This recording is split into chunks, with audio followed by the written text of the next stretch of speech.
The Reinvention Tour. That is what my friend and fellow colleague here, Julissa Polanco of JP Enterprises, has done in the past recent years. And she is making a huge difference in many, many lives. Thank you for being here today, Julissa. Thank you for having me, Katie. It's a pleasure to be here. Likewise, thank you. So I'm Katie Urbay, the owner and founder of Simply M The Movement, and these are the Simply M Spotlight interviews, where I introduce to you wonderful people that I meet along the journey of life that I know have such a passion for what they do and the people that they help. So it's not like an unknown fact that deciding to go to college is a huge decision. Even knowing what to do to get there is just a whole other ball of wax. And that's where you come in, right, Julissa? That is correct, Katie. Navigating the application process for college education, it becomes a full-time job for parents and for students. So it is something that people need to investigate, research, and just make sure that they do in the right process and the right step to leverage everything that has to be done. Exactly. And so I mentioned in the beginning, in the opening, that this is a reinvention tour, and that's because COVID, and this is kind of time-stamped here, right, depending on when you watch this, really changed the landscape of a lot of industries, definitely corporate America, and it caused a lot of folks to reinvent themselves or maybe just pause and think and say, what can I do that's not what I've been doing all this time? And you had that experience. That is correct. I mean, I was originally living in New York for 30 plus years. I moved to Florida about 5 years ago. And with having my corporate America job, I thought I was very successful. I was very happy with it, making the great life, correct? And then transferred. Then I moved to another job, a different position. And I was like, well, great, I got a promotion. Now I was solicited by another company to work for their firm. And little thing I knew that now that I was no longer in this company for 14 years, then that I lost seniority, and Mr. COVID came, and that changed the whole environment. I lost my job, and then I found myself now without a job, without my corporate America job, and in a situation where the entire world was just going through a lot of issues. And I said, what do I do now? Yeah. And this is when I decided to say, okay, I'm going to start helping business owners and helping them with everything I do. But then I remember through a friend that for many, many years, I've been mentoring students. It's something that I've done for many years back in New York, working around the youth and helping them finding career choices. And that's what JP Enterprises decided to start doing college coaching. That is so good. So I am going to point out, so I love that Julissa said, Mr. COVID. Like, yeah, leave it to a man. I'm just kidding. Just kidding, guys. We love you guys. No, but that was super fun. I was like, oh, look at that. I hadn't heard that one. Mr. COVID. Thank you very much. No, but seriously, isn't that like a beautiful thing, how God puts people in our lives, friends who are seeing us in a way that maybe we don't even see ourselves, that really love us, and you shared what was going on with you, and she said to you, hey, but you do this all the time. And what was it that you were always doing throughout your life that she would see you do? Well, back in New York, I belonged to a Christian church, and I was a youth leader. And so I was always surrounded by teenagers, by adolescents between the ages of teens and 13, 17. And they were always asking me questions about college, because at the time I was in college myself. And I would sit down with them. Some of them came from immigrant families where the parents didn't speak the language and had no access to finding education. And that reflected on my own story, coming to this country at the age of 17, not speaking the language and not having anyone in my family to guide me through it. So I took it upon myself to make sure those kids didn't go through the same situation I went through. So I would go with them to colleges, do college tour, and kind of do the job that parents normally do because they just didn't know any better. But I used to do it just for fun. For me, it was just a way of helping my kids, as I used to call them, my children, in navigating the process that I once wished I had a Julissa to help me with and make the right choices. So that's how everything started in the mentorship program. That's beautiful, Julie. It really is. So you shared something with me before we started filming that I was like, oh my God, that is just that's so personal and such a connection. And you shared with me that while you did go to college, like you said, you got your bachelor's, you got your master's, truth be told, you told me you would have loved to have been an architect.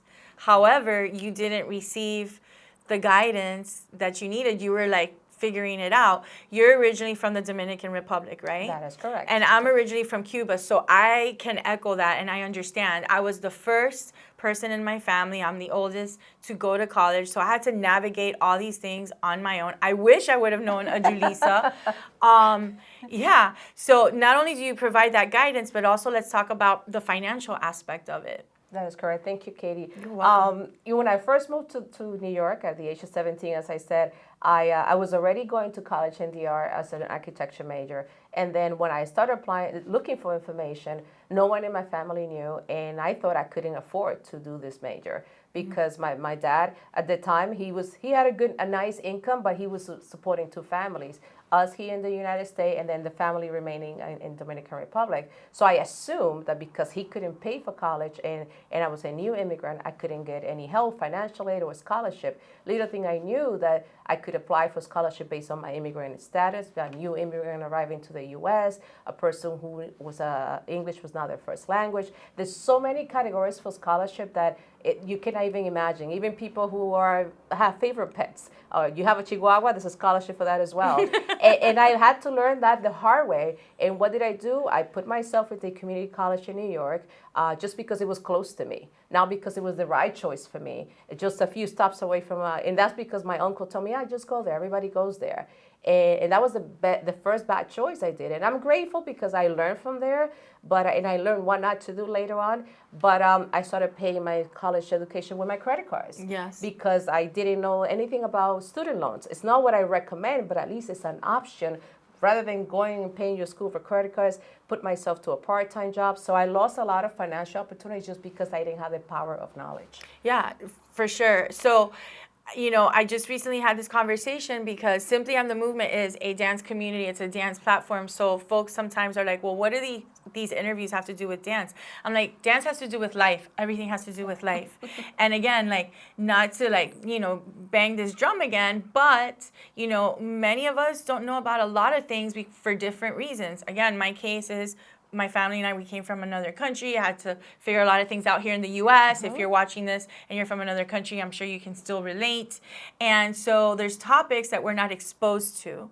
And to hear it from a real person who's been through it, who really cares, and to hear all these different topics, I feel you never know who needs to hear that message, right? Agreed. And there's no coincidences. God has it all perfectly timed and planned for us. That is correct. Yeah, I really do believe in that, and it's clear to me that that's why you're doing what you're doing, because you know that God has that planned for you to help the youth, the people.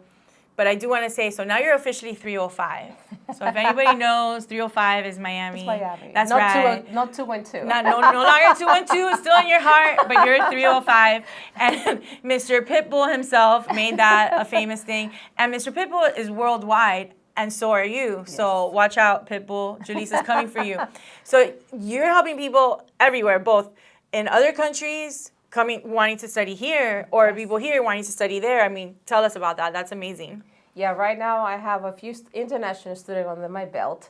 I have one student who already started a college in Dubai. He actually was born in the U.S., but his parents moved to Spain for a few years, and then just 2 years ago they moved to Dubai, and now he's just started college there. I have another student who's also was born in the U.S. but was living in Spain, and she just moved to Florida this last January. And my last international student, she's still in Paraguay, and she'll be joining Pace University. Fashion Institution in New York. Ooh. And I was able to get her scholarship, even though she was an international student, through special programs that they have for that. And sometimes people don't know. They feel that because they don't have certain status, private school, and sometimes the most expensive school, they have more financial abilities to help students than the public institution. Yeah, one of my students got a full ride scholarship for NYU, which is one of the Ivy League schools in New York City. And just because he had special talents in music, and he also had a very good academics record. And it just really highlights, like, we assume, like you even said it before. Yeah. I assume, so therefore I didn't do that. We have all these assumptions and all these things that we pick up that we just think that's just the way it is. So this is what I'm going to do. I also think sometimes self-doubt, fear, or not being prepared can hold us all back from doing a lot of things. You also help the students prepare for, like tell us about that, those additional loving things that you do. Well, there's as I was telling you, Katie, every student has their own story, their own journey. Every student journey is different, the one from the other. Yeah, there's some patterns that are the same when you go to the applying to college. However, you have students that they apply to Ivy League school, so that requires more time, more essays, more supplemental essays. They had to do a resume. They had to do live interviews in some cases, or in this case, thank you for Mr. COVID again, Yeah. Mr. or Mrs. COVID. They had to do online virtual interviews. So one of my students applied to 15 Ivy League school. That's one of the programs that she was presented, and she had to interview with Harvard and Yale. And I had to prepare them like if they're applying for a job. And I had to research because some cases it's something that I have not been encountered before. So I'm responsible to do the research for her, understand how it goes, see other interviews. Thank you to the Google Online that you could see what other students have done, the do's and don'ts. I learned that, and I just had them practice and help them have that self-confidence that you spoke about. Yes. And let them say, just be you. Just coming here, I was asking, okay, is there anything we had to do? No, just be you. And that's the message I try to transpire to my students. Like, they want you. You're on the role. You're on that role because they want you. Exactly. And it makes all the difference. Number one, when you know that someone's in your corner, right? And they're fighting for you, they're supporting you, they're like, you can do this when you're doubting yourself. But the preparation, Yes, and the additional sets of eyes to say, okay, I came across this, so we want to make sure to tweak that, this, that, and the other. And every situation, like you said, is new. But imagine that student facing that on their own. That's very different. I know I faced it Yes. on my own, and navigating even the scholarship that I got at the time. It was called Florida Scholars in 19, right? Every time I showed up to get my books, I knew I still had money left over. This is like before the lots of things. So you just made a line. I had to talk to a person, and it just felt like it changed all the time. And I was like, my goodness. So if I would have had a Julissa again, it would have been a totally different experience.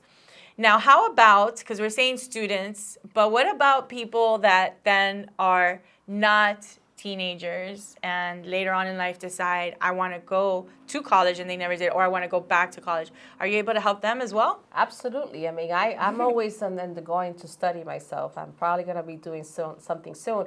And I think that we are responsible for our own, not destiny, but the way we come into life, especially if you want to do a different career, then you need to educate yourself. So there's a lot of resources for adult learning, and that's something that I've seen before. I do career development, so there are times that people, they want to start doing something, and I say, all right, why don't you take a certification on this? That'll make you a master on this. Something as the 6 months, because as an adult, you want something quick, is something that you're able to get a return on your investment. So if it's an adult, I focus on what is it that they want to work for, right, and then help them find accreditations or certifications to help them support their next step, whether they want to go into real estate or licensing or certification or any nature. So adults is always a niche that I'm always exploring, because I'm always talking to people and they're always asking me questions on how to get jobs. And sometimes you have to educate yourself to go to the job you want to. Yeah. There's this, I'll share this. There's this great series on PBS. It's called Growing Bolder. And it's about doing all these things in those stages of life where, the message sometimes is, especially out here in the West, that this is where things come to an end. No, this is when things can get started. Let's get the party started. But there's so many certifications, so many different things to navigate. And you're the person, I think that you are like that ignition, that spark, because many times we have a thought, I'd like to do this, but then there's so many options, but you're the one that says, hey, let's take a step in this direction. This is what makes sense, and we can do that. So you're just you're helping people reinvent themselves too. Absolutely. Same way you did. I have one of my friends that every time she has, she's a business owner, she owns a spot here in Doral, and every time she wants to do something new, she goes, okay, I want you to sit down with me, because you have this way of coming up with ideas that I don't know how you do it. And now we organizing some events, and that's one of the things I always try to do in helping them.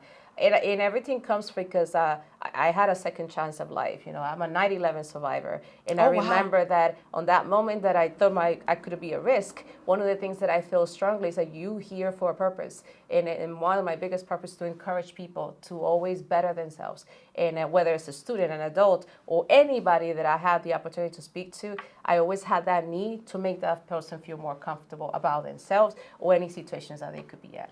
Wow, Julissa, wow, that really impacted me. That's incredible. Yeah. And it is so true. You know, what can I say, everyone? It's just, who would have thought there was a college coach, but I brought one. Because she exists. And thank goodness, right, for Mr. COVID, that, and for your friend who said, hey, you've been doing this for so long. This is something that you should really expand on and make it a part of your business model. And it's great that you listened. Because many times people tell us things and either fear or whatever, and you're like, but no, you listened and you followed the calling. And I'm sure there's so many soon-to-be college graduates, right, out there that have Miss Julissa to thank. So thank you for, yes, thank you for caring. Thank you for putting your gifts out there into the world. Now, before we close and you let everyone know how to find you, back to the dance just for a second. So when I do my Latin dance classes, right, I love merengue. But it's always, like, that is the, like, cardio portion for sure, especially if you do, like, right? But my question is, why are the songs so long?